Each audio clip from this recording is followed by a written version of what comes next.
Linear equations. All linear equations can be written in two forms. These forms are y equals mx plus b, which is the slope-intercept form, and ax plus by equals c, which is called the standard form. The slope-intercept form is very useful in calculus, where knowing the slope is a factor, and the standard form is better for linear algebra. You can transform any linear equation to either form. In y equals mx plus b form, the m is the slope and the b is the y-intercept. The slope can be defined in any of the following ways, and you should understand all of them.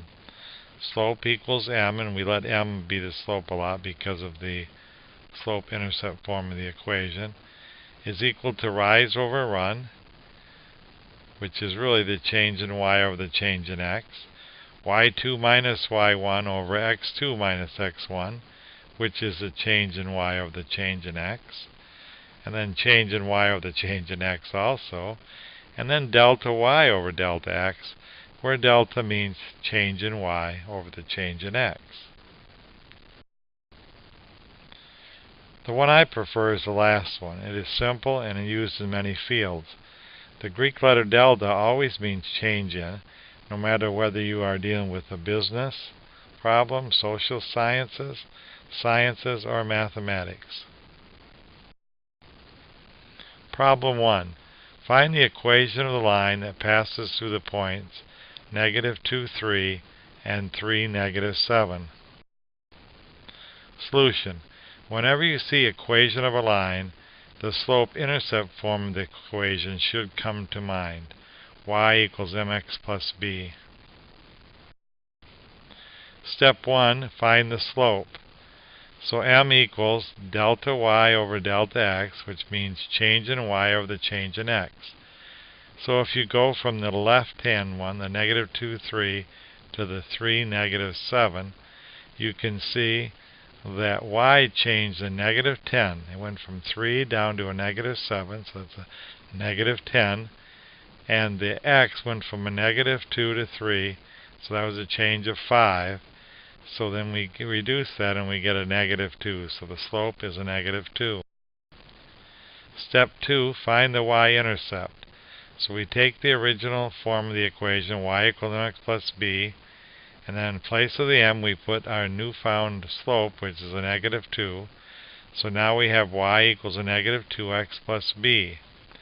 And since we know a point that this line passes through, we can plug in the x and y coordinates of that point, and it should satisfy this equation.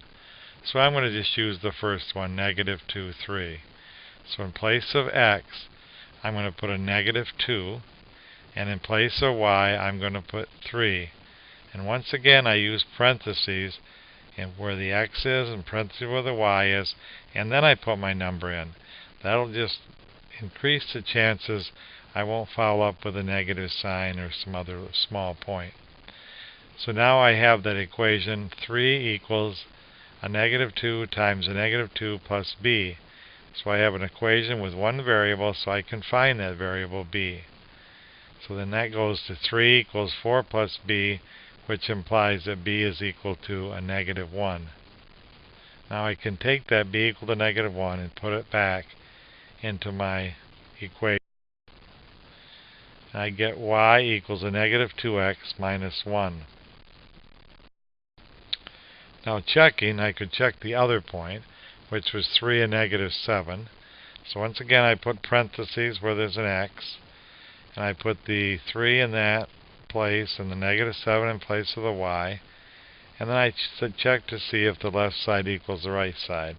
And they both turn out to be a -7, so it did check out.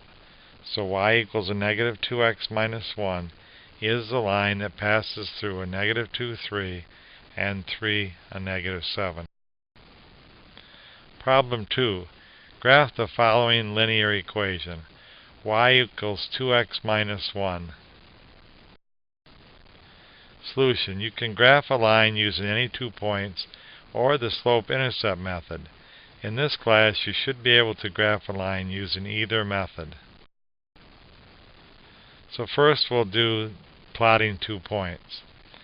So I have a graph, and then since I didn't put a scale, each square is 1. And so I first I put in place of my formula x equals 1. And what is the corresponding y value? Well, 2 times 1 is 2, minus 1 is 1, so the y value that goes with 1 is 1. Then I try a negative 2. Put in place of x a negative 1, so you go to negative 1 times 2, minus 1, and y equals a negative 3. So negative 1, negative 3 is the point. I plot those on my graph, connect them with a line, and I've graphed my line using any 2 points. Now I'm going to use the slope-intercept method. So I look and find the y-intercept at a negative 1, so I put a point there at a negative 1. And then using the slope, I go up 2 and over 1. It's a change in y over the change in x. So I go up 2 and over 1, and that's my second dot. I connect those, and now I use the slope-intercept method for these two. And in the first case, I plotted any 2 points. Both methods always work, so it's handy to have both methods so you can pick whichever is the easiest. Whichever method you use, the important thing to remember is that a graph is a picture of all the solutions to the equation. So any point on the line, if you take the coordinates of that point, they'll satisfy this equation.